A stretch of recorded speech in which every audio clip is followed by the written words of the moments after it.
I had this vision for beauty being better, and I meant it in a really big way. After 5 years at Estée Lauder, Laney Crowell left in 2019 to start her own company, Saie. Today, I sit down with her to discuss the climate-neutral and quote-unquote earth-minded beauty brand.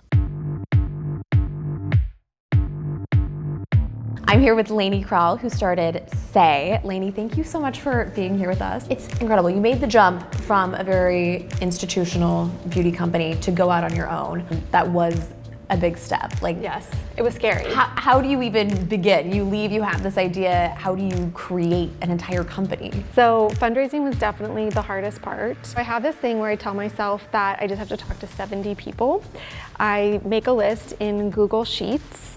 That's where I keep everything organized. And I literally just cross people off the list. And then when I talk to them, I ask for who their recommendation is for me to talk to. So I get another name, or maybe I get 2 names, and then I just keep going. My mantra is just get up one more day than the next person, and you'll get there.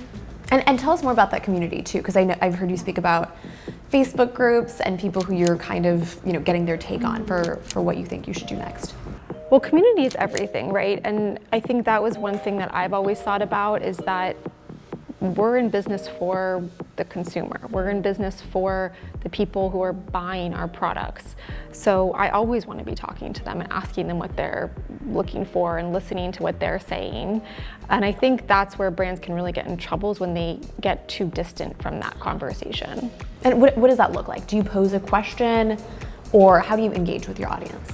So on Instagram broadcasts, we ask the question, you guys want a setting spray, what do you want it to look like? Is it refreshing your makeup? Is it holding your makeup? Is it doing both? I actually think it feels unnatural for us not to do it. We ask our community everything, because I'm not a makeup artist, and there's lots of brands born from makeup artists, and that's their vision. I'm just your everyday girl trying to look her best, have my skin be great, and so we like to work with our community on what they want next. As a consumer, I'm trying to learn about clean beauty and what that means, but there are so many labels out there. It's organic, it's natural, it's clean. What does clean beauty mean, and is there any sort of regulation around who can use that term? There isn't any regulation around it. I think so that was one of the things my community had said to me. They said, I want it to be really clean. I don't want it to just be marketing. And so that was the first question I had to answer when it came to Saie, was, is it possible? Can we make high performance products that are really, really clean? We have over 2,000 ingredients that we don't use, but what I think about clean, it's more about what's in the product versus what's not in the product. So when you read our ingredient list, it reads like skincare.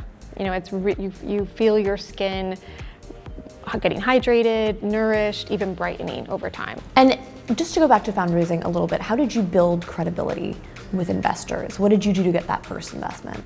Well, I definitely relied on my experience in big beauty. I was kind of the first person in clean to come with that big beauty background.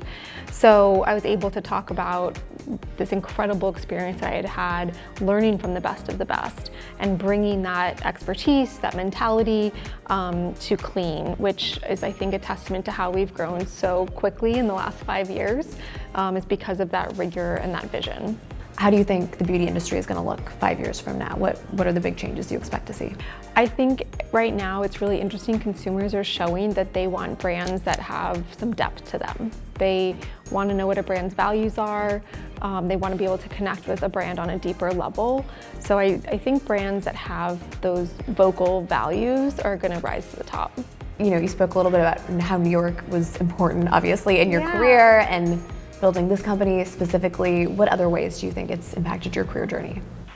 New York has been vital to my career. I got my first job because I ran into the editor-in-chief of Lucky magazine on 5th Avenue. It was my dream to work in magazines. That's why I moved to New York. And I read every single magazine front to back. And so, of course, I knew what the editors looked like because I would read their editor letter. And this was pre-social media. And so I was in, I think, Banana Republic, and I saw Kim France, and I got the courage to introduce myself to her, and she gave me her card with her email address on it, and I emailed her, and she wrote back and she said, you have what it takes to be in this industry, and that's fearlessness. So you should come into my office and let's see where we can find a place for you. And true to her word, she did. It's where I got my first job. I think that proximity is everything, and New York is it's a hub for innovation, talent, and it's compact, right? So like, not only do you have the accessibility to people that you need, but you can get everywhere really quickly.